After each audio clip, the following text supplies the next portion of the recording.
నమస్కారం భక్తివన్ ప్రేక్షకులకి స్వాగతం. నేను రూపానాథళ్ళ. అదృష్ట యోగాలు నిజంగా ఉన్నాయా? ఉంటే జ్యోతిష్య శాస్త్రంలో వాటికి ఎలాంటి ప్రాముఖ్యత ఉంది? ఈ విషయాల గురించి చర్చిద్దామా? మనతో పాటు స్టూడియోలో ప్రముఖ జ్యోతిష విశారద డాక్టర్ వేణుగోపాల్ గారు ఉన్నారు. చర్చిద్దాం. నమస్కారం సార్. నమస్తే. సార్, అసలు అదృష్ట యోగాలు అంటే ఏంటి? దీన్ని రెండు భాగాలు చేయొచ్చమ్మా. మీరు వాడినటువంటి పదం అదృష్ట యోగం. అదృష్టం అంటే ఏంటి, మళ్ళీ యోగం అంటే ఏంటో చెప్తాను. రెండు కలిపితే అదొక దృష్టం అనే పదం మీరు వినింటారు.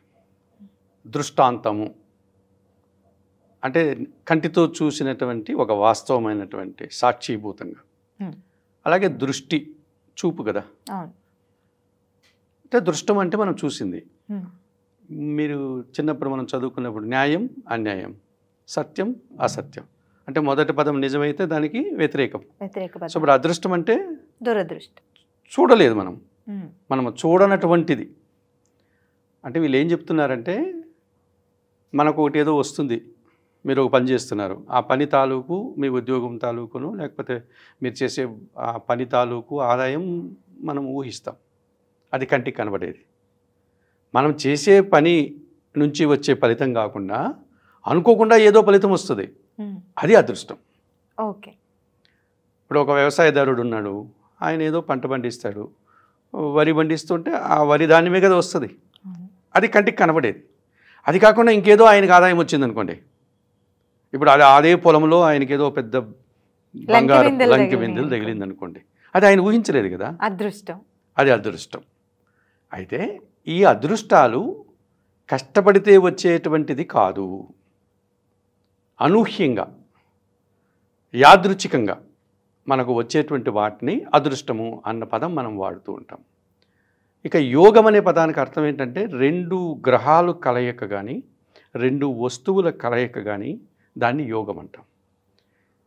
అంటే జ్యోతిష్ శాస్త్రంలో మనకు గ్రహాలు ఉన్నాయి కదా, ఒక్కోసారి రెండు గ్రహాలు కలుస్తాయి ఒకే రాశిలో, అది యోగం. ఆ యోగాలు మంచివా చెడువా అనేది మళ్ళీ మనం దాన్ని ఆలోచించుకోవాలి. యోగంలో కూడా మంచి యోగం చెడు యోగం. యోగం అంటే కలయికే.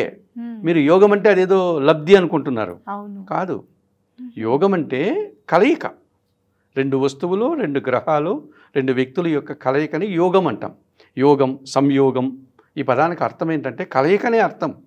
ఆ కలయిక మంచి గ్రహాలు కలిస్తే మంచి జరుగుతుంది, చెడు గ్రహాలు కలిస్తే చెడు యోగం. అది సో మళ్ళీ యోగంలో మీకు మంచి చెడు ఉంటుంది. మనకు కరోనా టైంలో కుజుడు శని కలిశారు మకర రాశిలో. వాళ్ళిద్దరూ ఒక రకమైనటువంటి మంచి గ్రహాలు కాదు, అశుభ గ్రహాలు. అందులో మకర రాశిలో కుజుడికి విపరీతమైనటువంటి బలం, శనికి స్వస్థానం. అది కరోనాతో చాలా ఇబ్బందులు పడ్డాం మనం. ఆ టైంలోనే పోలీసులు మామూలు జనాలు కొట్టేసేవారు, రోడ్డు మీదకి వస్తే పిల్లలు ఆడుకోవడానికి పోతే కొట్టేసేవాడు, ఎవడైనా 2 వీలర్ వేసుకొని పోతే కొట్టేసేవాడు. అంటే మంచి కోసం కూడా ఒక రకమైన ఇబ్బంది. అలా ఒక రకమైన కర్ఫ్యూ వాతావరణం, పోలీసులు, గొడవలు, భయము, యుద్ధ వాతావరణం, ఇలాంటివి. అలాగే మనకు గురువు చాలా గొప్పవాడు. రాహు గెలిచాడు అనుకోండి, గురు చండాల యోగం అంటాం దాన్ని. అంటే ఆ గురువుని జరగొడతాడు వాడు, రాహు వచ్చి. చదువుకునేటువంటి విద్యార్థులు చదువుకోకుండా పిచ్చి వేషాలు వేస్తారు, పాఠశాలకి కళాశాలకి వెళ్ళరు, పరీక్షలు రాయరు, వాళ్ళ వల్ల తల్లిదండ్రులకు ఇబ్బంది, బాధపడుతూ ఉంటారు.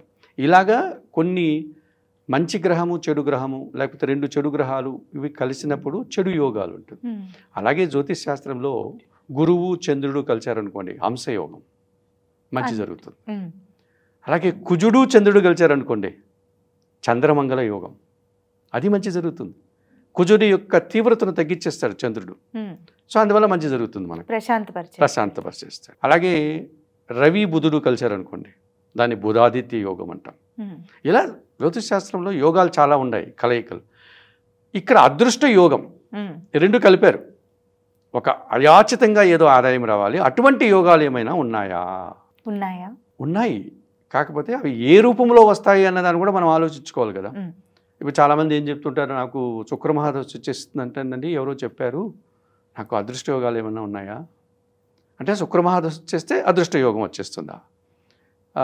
చాలామంది అడుగుతుంటారు వచ్చి, నేను ప్యాక్ ఆడడానికి వెళ్తానండి, నాకేమన్నా కలిసి వస్తుందా అదృష్ట యోగం ఉందా? గుర్ర పందాలు ఆడడానికి వెళ్తున్నానండి, నాకేమన్నా అదృష్ట యోగం కలిసి వస్తుందా? ఆ నంబర్లు ఏమన్నా మీరు చెప్తారా? నాకు లక్కీ నెంబర్లు నా జాతకాన్ని అనుసరించి. లేకపోతే ఇలాంటివి గ్యాంబ్లింగ్ ఏదో రకరకాలు ఉన్నాయి కదా, అవి మీకు అలవాటు ఉందండి నాకు. ఒప్పుకుంటారు వాళ్ళు. డాక్టర్ దగ్గరికి వచ్చినట్టుగానే జ్యోతిషి దగ్గరికి వచ్చినప్పుడు వాస్తవాలు చెప్తారు. ఇవి ఉన్నాయి, అవి కలిసి వస్తాయా కలవవా అని అడుగుతారు. ఏం చెప్పాలి మనం వాళ్ళకి? ఎప్పుడూ కూడా ఇప్పుడు మనం ఇదివరకు మీకు చెప్పినట్టుగా ఒక పొలంలో ఉన్నటువంటి రైతుకు మీరు చెప్పినట్టు లంకి బిందెలు దొరికితే ఆ పొలం వాడిదే, ఆ పొలంలో పంట పండించుకోవచ్చు వాడు. అందులో దొరికిన లంకి బిందెలు వాడిది కాదు కదా, అది ప్రభుత్వానికి కదా, అది ప్రభుత్వానికి అప్పచెప్పాలి కదా. అలా అప్పచెప్పలేదనుకోండి వాళ్ళ మీద చట్టపరమైనటువంటి చర్యలు ఉంటాయి. చట్టానికి తెలియకుండా దాచుకున్నాడు అనుకున్నాం, ఎవడో కూడా పోయి చెప్తాడు కదా. బంధువులు స్నేహితులు వచ్చి అడుగుతాడు, నీకేమో దొరికిందట కదా, మాకు కొంచెం సాయం చేయొచ్చు కదా, మా ఇంట్లో ఇల్లు కట్టుకుంటున్నాను, లేకపోతే మా పిల్లకి పెళ్లి చేస్తున్నాను, నా కొడుకుని ఫారిన్ పంపిస్తున్నాను, కొంత వీడు ఆలోచించాడు అనుకోండి ఇవ్వడానికి, వీడు తిరిగి ఇస్తాడో ఇవ్వడో, నిజమే కదా, తిరిగి ఇచ్చాడు అనుకో, వాడు తిరిగి ఇవ్వకపోవచ్చు.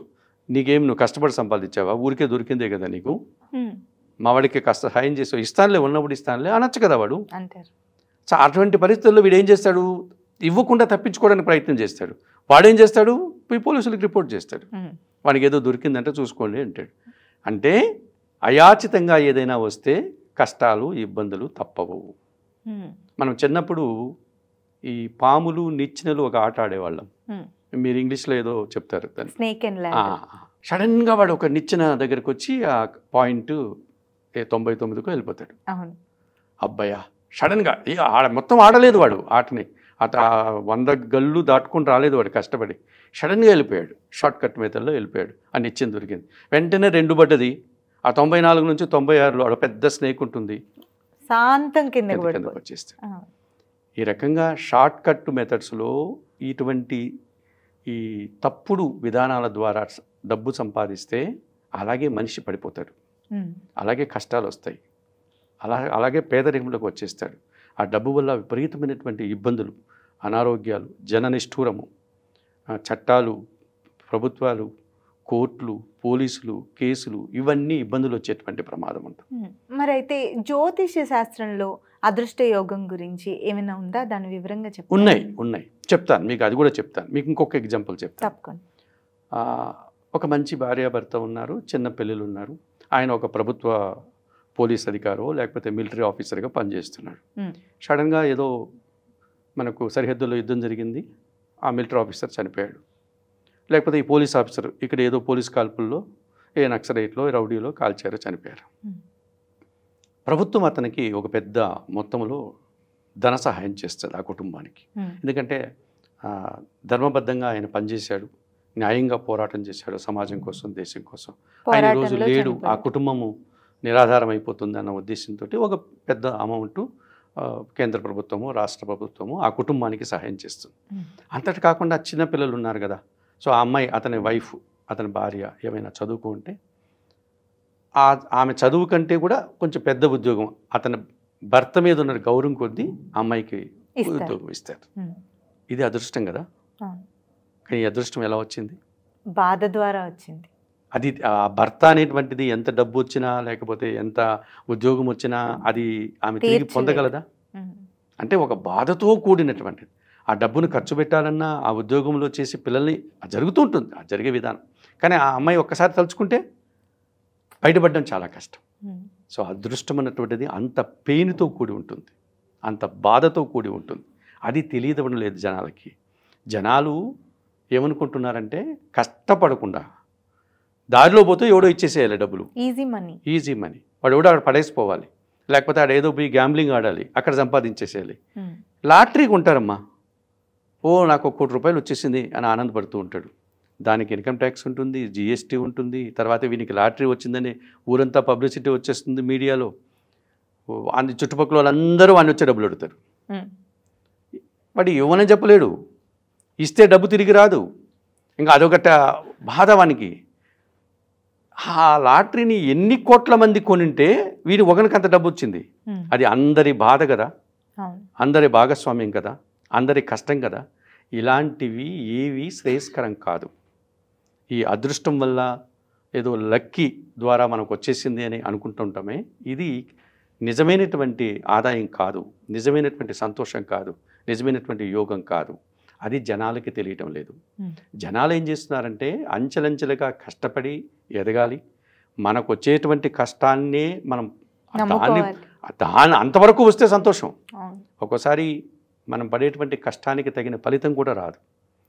అందువల్ల రైతు కష్టపడి వాడు ఆ పొలం పని చేసి సంవత్సరం అంతా చేస్తే వాడికి వర్షాలు ఎక్కువ పడడం వల్ల ఆ పొలం మొత్తం ఆ పంట అంతా పోతుంది, లేకపోతే వర్షం లేకపోవడం వల్ల కరువు కాటకాలతో ఆ పంట పోతుంది. వానికి కష్టమే వాడికి రావడం లేదు కదా.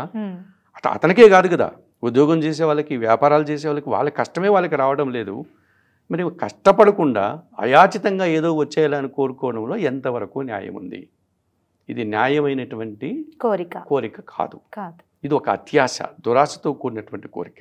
ఇటువంటి కోరికలు ఎవరైనా కోరుకుంటే, పొరపాటున ఎవరికైనా అలాంటివి వస్తే అవి సహజంగా వచ్చినవి కాదు, బాధతో కూడుకుని ఉంటాయి. అవి వస్తే బాధలు కూడా వస్తూ ఉంటాయి. కనుక అటువంటి వాటిని మనం కోరుకోకూడదు. మీరన్నట్టుగా జ్యోతిష్ శాస్త్రంలో అదృష్ట యోగాలు ఉన్నాయా అంటే ఉన్నాయి అదృష్ట యోగాలు. అవి ఏమిటి అంటే ధర్మబద్ధంగా బతకాలి. ఈ ధర్మబద్ధంగా బతకడానికి కొన్ని గ్రహాలు మనకు సూచిస్తాయి. ఒక గురుగ్రహము, లేకపోతే కేతుగ్రహము, ఒక ఆధ్యాత్మికంగా ఒక భగవంతుని మీద భారం వేసి మనము ఏదో మన స్థాయిలో మనం కష్టపడుకుంటూ పోతూ అంతా నేనే చేసిన అహంభావాన్ని లేకుండా మన వంతు మనం చేసుకుంటూ వెళ్తే, మన చేతనైనంత వరకు మన పని మనం చేసుకోవడం, ఎదుటివారికి హాని చేయకుండా బతకడం. ఎదుటివారికి సహాయం చేయాల్సిన పని లేదు, ఎదుటివారికి హాని చేయకుండా ఉండడమే పెద్ద సహాయం. చేయగలిగితే సంతోషం, ఎదుటివారికి సేవ చేయగలిగితే, మేలు చేయగలిగితే, సహాయం చేయగలిగితే మంచిదే. చేయలేకపోతే నువ్వు ఎవరికి హాని చేయకుండా ఉంటే చాలు, నీ జీవనం నువ్వు సక్రంగా బతికితే చాలు, నీ కష్టానికి తగినటువంటి ఫలితాన్ని భగవంతుని కోరుకుంటే చాలు. అదే పెద్ద యోగం. అదే ఆరోగ్యంగా ఉంటాడు, అదే ఆనందంగా ఉంటాడు. వాడికి ఎంత అవసరమో అంత భగవంతుడు వానికి ఇస్తాడు, ఎంత కావాలో అంత ఇస్తాడు. వాని అవసరాలు తీరిపోతూ ఉంటుంది. వాటి మీద ఎవరికి ఏమి ఇబ్బంది ఉండదు. అయాచితంగా ఎవరికైనా డబ్బులు వచ్చేస్తే అందరి దృష్టి వాని మీదే పడుతుంది, దాంతోపాటు కష్టాలు వచ్చేస్తూ ఉంటాయి. కనుక ఈ అదృష్ట యోగాలు అనేటువంటిది ఒక మాయ. మరైతే నిజమైన అదృష్ట యోగాలు అంటే ఏంటి? నిజమైన అదృష్ట యోగాలు అదే చదువుకునేవాడు సక్రంగా చదువుని పూర్తి చేయడం, ఉద్యోగం చేసేవాడు ఆ ఉద్యోగాన్ని సక్రంగా త్రికరణ శుద్ధిగా పనిచేయడం, ధర్మబద్ధంగా పనిచేయడం, వాడికి రావాల్సింది వస్తే చాలు అని భగవంతుని కోరుకోవడం. మనము భగవంతుని దగ్గరికి వెళ్తూ ఉంటాం, ఏదేదో కోరుతూ ఉంటాం. మరి ఆయన భగవంతుడు అని మనం భావించినప్పుడు, అన్నీ తెలిసిన వ్యక్తి అని భావించినప్పుడు, ఆయన మనకి ఏమి ఇవ్వాలో ఆయనకి తెలీదా? తెలుసు. మరి ఆయన ఎందుకు మనం కోరుకోవడం? మీరు కోరుకున్నాం అనుకో, ఏదో నేను ఒక కారు కొనుక్కోవాలి, స్వామి నాకు ఒక 6 నెలల లోపల కనీసం కారు ఇస్తే, కొనుక్కునే శక్తిని ఇస్తే బాగుంటుంది అది అని కోరుకున్నారనుకోండి మీరు, అది ధర్మబద్ధమైన కోరిక. ఆయన అనుకుంటాడు, ఓ పిచ్చిదానా, నువ్వు కారు కొంటున్నావు, నేను నీకు పెద్ద ఇల్లే ఇవ్వాలనుకుంటున్నాను నీ స్థాయికి నీ కష్టానికి అని ఆయన అనుకుంటే, మనం ఊహించిన దానికన్నా భగవంతుడు ఇవ్వాలనుకున్నది ఎక్కువ. ఎందుకంటే ఆయనకు తెలుసు కదా మన జీవన విధానము. ఆయన పెద్దవాడు భగవంతుడు అని మనం భావించినప్పుడు మనకి ఏం కావాలో ఆయనకు తెలీదా? మనం ఆయన పోయి అడగాలనా? నాకేం కావాలో మీకు తెలుసు, నాకు ఏం అర్హత ఉందో మీకు తెలుసు, అది మీరు ఇవ్వండి అంటే సరిపోయింది కదా. నాకు ఇది కావాలి అది కావాలి అని అడుకుంటుంటే ఒకసారి తక్కువ అడగచ్చు, ఒకసారి ఎక్కువ అడగచ్చు. ఎక్కువ అడిగావనుకో, నీకు అంత అత్యాశ, నీ శక్తి ఇంతే కదా, నీకెందుకు అంత పెద్ద ఫలితము అని ఆయన కోపం రావచ్చు. నువ్వు తక్కువ అడిగావనుకో, ఇంత తక్కువ అడుగుతున్నావు ఏంటమ్మా, నీకు నేను ఇంకా పెద్దగా ఇవ్వాలనుకుంటున్నాను అనుకోవచ్చు కదా. రెండూ తప్పే కదా. కనుక అలా మనిషి అనేవాడు మన గురించి భగవంతుడికి తెలుసు కదా, మనకి ఏమి ఇవ్వాలో అది ఇస్తే చాలు. ఒకవేళ మీకు తక్కువ ఫలితమే వచ్చిందనుకోండి, ఏమో ఎందుకు ఇచ్చాడు ఈ తక్కువ ఫలితం, దీనివల్ల ఏం లాభం ఉందో, ఏం మంచి జరుగుతుందో, ఇదే నాకు మంచిదేనేమో అన్న భావనతో బతికితామంటే సమస్య రాదు. ఇవి నిజమైనటువంటి యోగాలు.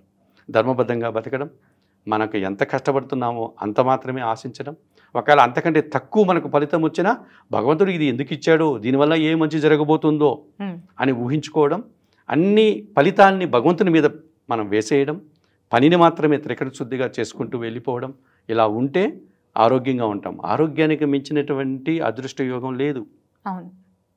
అది ఎవడు దాన్ని ఆరోగ్యం అన్న ఉంటే మనల్ని ఎవరు ఏమీ చేయలేడు. అనారోగ్యం పాలైతే ఎవడు దాన్ని పంచుకోలేడు కదా. ఈ ధనాన్ని కావాల్సింటే ఒకడు అడుగుతాడు, ఇంకోటి పంచుకుంటాడు, బరువు దించుకునేట్టుగా. నిజమైనటువంటి ఆరోగ్యానికి మించిన ఐశ్వర్యం ఏముంది చెప్పండి? లేదు. అది ఉంటే వాడు సక్రంగా బతుకుతాడు కదా, అవును. వాడు కష్టపడతాడు కదా వాడు. అది ఇవి నిజమైనటువంటి యోగాలు. ఇటువంటి యోగాలు మనకు చాలా ఉన్నాయి జ్యోతిష్ శాస్త్రంలో. అవి మంచి గ్రహాల యొక్క కలయికతో ఏర్పడేటువంటి యోగాలు. ఆ యోగాలు ఎప్పుడూ మనం అడక్కపోయినా అవి మనకు తోడ్పడుతూనే ఉంటాయి. ఇప్పుడు ఎండ వచ్చేస్తే వెంటనే గొడుగులాగా అవి మనల్ని కాపాడుతూ ఉంటాయి. వర్షం వచ్చేస్తే మనల్ని కాపాడడానికి ఒక షెల్టర్ లాగా అవి ఉపయోగపడుతూ ఉంటాయి. ఆహారం, ఆకలి వేసిన సమయానికి ఆహారం అందుబాటులోకి వస్తుంది. మనం బాగా శ్రమించాం, నిద్రపోవాలన్న సమయానికి నిద్రపోయేటువంటి అవకాశాన్ని ఇస్తాడు. ఇలా అన్నీ ఒక ఒంటరిగా ఉంటున్నాము, ఎవరైనా వస్తే బాగుందంటే ఒక ఆత్మీయుడు వచ్చి కూర్చొని మనతో మాట్లాడుతూ ఉంటాడు. ఇవన్నీ యోగాలే. ఇవన్నీ భగవంతుడు మనం చేసినటువంటి కర్మ ఫలితాల ద్వారా జ్యోతిష్ శాస్త్రంలో సూచనప్రాయంగా సూచిస్తున్నాడు. అవన్నీ ఉన్నాయి. ఇవి మాయతో కూడినటువంటి యోగాలు. వీళ్ళు జనాలు ఆశిస్తున్నటువంటి అదృష్ట యోగాలు. అంటే కంటికి కనపడకుండా, కష్టపడకుండా, అయాచితంగా ఏదో వచ్చేసి ఆ లబ్ధి వచ్చేయాలి, దాని ద్వారా నేను ఏదో అయిపోవాలి అనుకుంటే ఏదో అయిపోలేడు. ధనం వస్తేస్తే దాని తాలూకు విపరీతమైనటువంటి బాధలు, కష్టాలు, జననిష్ఠూరాలు, తర్వాత చట్టపరంగా లేకపోతే కోర్టుల పరంగా అనేక రకాలుగా ఇబ్బందులు వచ్చేటువంటి ప్రమాదం ఉంటుంది. కనుక అదృష్ట యోగాల్ని కాస్త మనసా వాచ కర్మన ధర్మబద్ధంగా బతికేవాడు ఎవ్వడూ కోరుకోవాల్సిన అవసరం కూడా లేదు. అయితే జనాల్లో కాలక్రమేణా ఇవి తగ్గుతున్నాయి కదా, మానవ విలువలు తగ్గిపోతున్నాయి, నైతిక విలువలు. కాబట్టి దురాశతో, అత్యాశతో కోరుకుంటూ ఉంటారు.